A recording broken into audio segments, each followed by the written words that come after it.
Obrigado, Ayrton. Bom, quando o Ayrton me convidou para fazer essa palestra, ele colocou uma questão interessante. Ele falou, imagine que você tem uma máquina do tempo e vá 1 milhão de anos atrás, e o que você vai ver no Brasil? Né? O que nós veríamos no Brasil há 1 milhão de anos atrás, em termos das paisagens, em termos da vegetação, seria muito parecido com o que a gente tem hoje. A gente veria uma paisagem com as florestas pluviais, as savanas, as vegetações semiáridas, e nada de muito diferente, mas a fauna de mamíferos seria bastante diversificada, bastante diversa do que nós temos hoje. E aí começa o nó dessa história que eu vou contar aqui. Esse nó tem 3 etapas. Tem, em primeiro lugar, essa fauna de 1 milhão de anos, com a fauna de hoje, comparadas. Em segundo lugar, a gente vai fazer uma discussão sobre extinção. O que significa isso de fato? Né? O Max começou a falar sobre extinção de uma forma brilhante e colocou a questão de que a extinção abre oportunidades. Mas a extinção precisa ser compreendida em como ela acontece. E, finalmente, eu gostaria de também terminar essa apresentação com uma discussão do que significa a extinção da biodiversidade em função do que a gente sabe sobre extinção. Então, essa fauna de 1 milhão de anos atrás, o que ela era?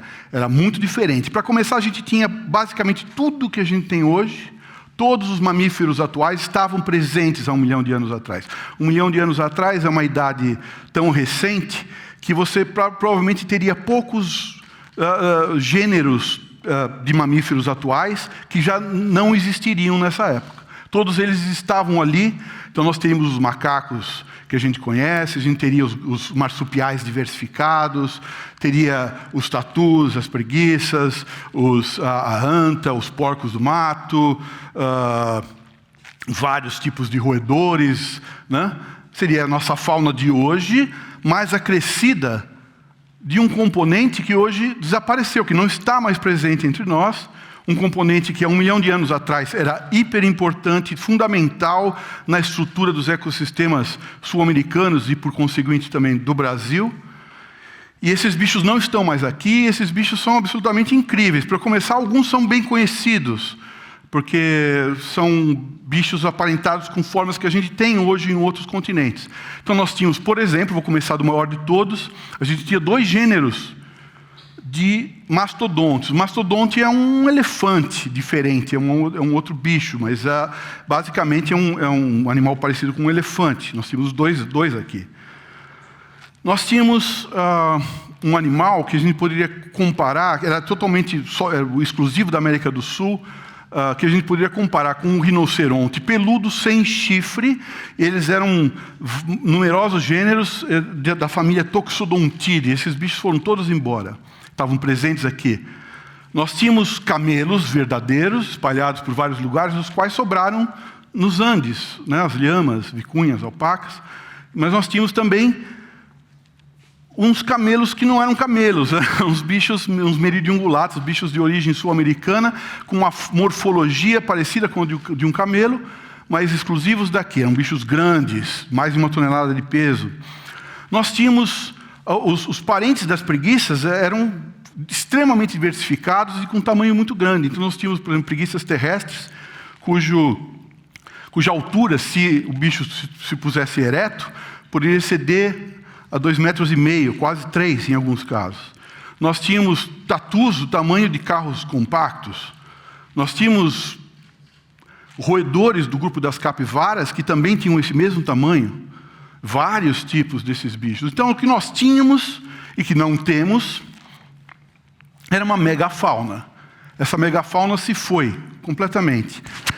E aí vem a primeira coisa, se você perguntar para 10 cientistas que trabalham com esse assunto, 9 vão dizer que a associação do desaparecimento desses bichos em todo o mundo é muito forte com a chegada dos humanos em continentes onde esses continentes estavam vazios de gente. Os humanos chegaram, encontraram uma fauna inocente, incapaz de reagir apropriadamente às técnicas de caça avançadas que esses humanos teriam, e a predação teria sido muito forte e inconsequente. Basicamente, você matava um bicho imenso, comia alguma coisinha e tinha tantos, e você tinha tanta facilidade de caçar que você teria eventualmente comido umas poucas partes e matado um monte a mais do que necessário.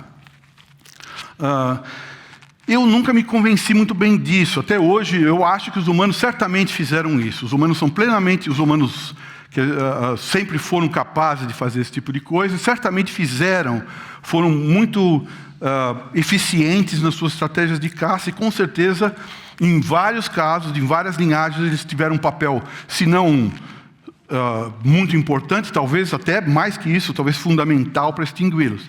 Mas sobraram mamíferos de grande porte em muitos lugares. A África tem várias. Praticamente não teve extinção nenhuma de grandes mamíferos africanos. Você tem um ou outro extinto, mas a maior parte está lá. O Sudeste Asiático está cheio de grandes mamíferos. E, no entanto, os humanos chegaram lá mais tarde também. Eles não estavam presentes desde o início. Então, esse caso da caça não está muito bem explicado. É difícil de ser um caso sólido e completamente definido. Tanto é verdade que vira e mexe sai artigo publicado sobre a extinção da megafauna. E as pessoas tentam ajuntar mais argumentos nessa direção. Então eu acho que a gente tem que pensar sobre extinção de uma forma mais profunda. Os mamíferos sofreram numerosas extinções desde que os dinossauros deixaram o espaço vago para a gente começar a se irradiar. Os mamíferos sofreram numerosas extinções. E talvez a mais espetacular dessas extinções é uma extinção que está totalmente ligada à mudança climática do Cenozoico inteiro. A gente começa, os dinossauros deixam a cena, a gente começa com a Terra muito mais quente do que ela é hoje, aproximadamente entre 10 a 12 graus centígrados mais quente em média. Isso é muita temperatura. Isso significa, por exemplo, que você tem a Antártica completamente sem qualquer sinal de gelo, talvez nevasse no inverno, mas não tinha gelo permanente, você tinha florestas por lá. Não havia gelo no hemisfério norte, você não tinha gelo permanente em lugar nenhum. E não só não havia gelo, como essa água que não estava em formato de gelo estava disponível para chover, e portanto o planeta era mais úmido. Então era quente e úmido, e aí você teve uma grande expansão de florestas por toda a parte.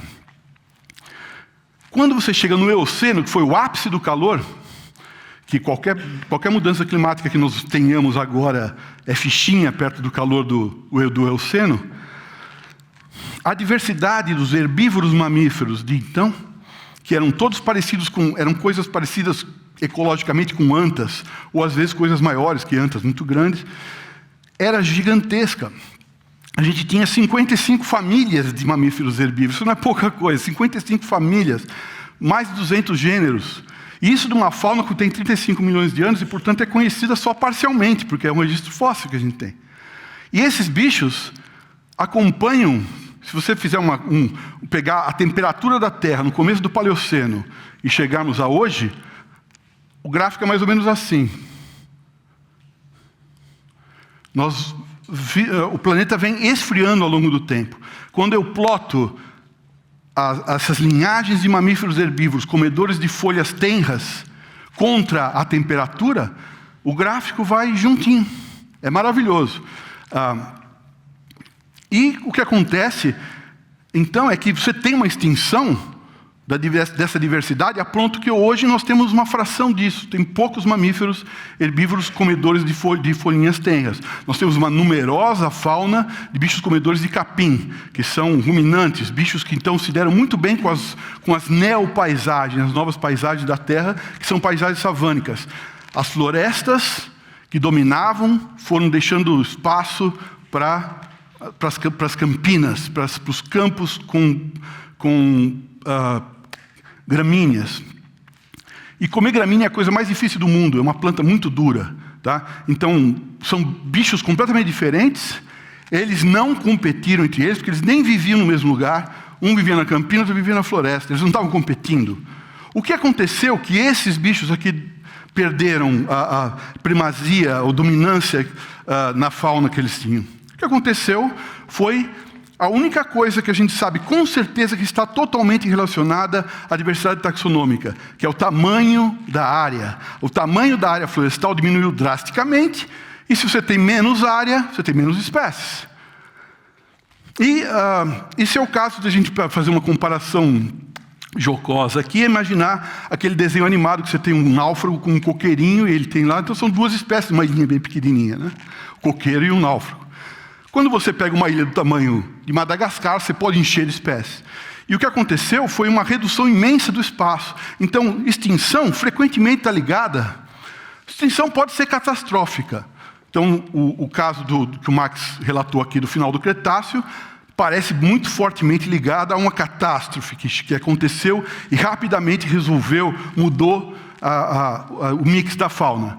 Mas no caso dos mamíferos, a gente tem vários casos de extinção ao longo de muito tempo, totalmente ligados, não à temperatura. O clima afeta a vegetação.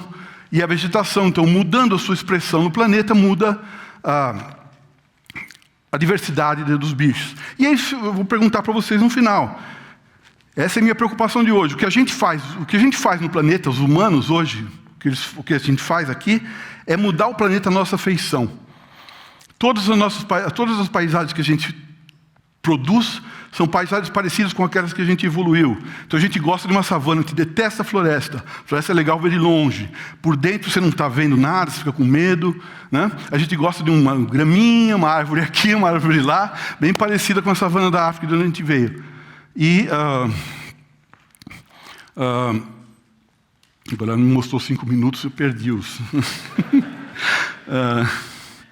Basicamente, se você pensar na chegada dos humanos nesses continentes também, teve uma coisa que a gente fez além de caçar, que foi transformar o ambiente para o nosso uso. Então os humanos vêm fazendo isso.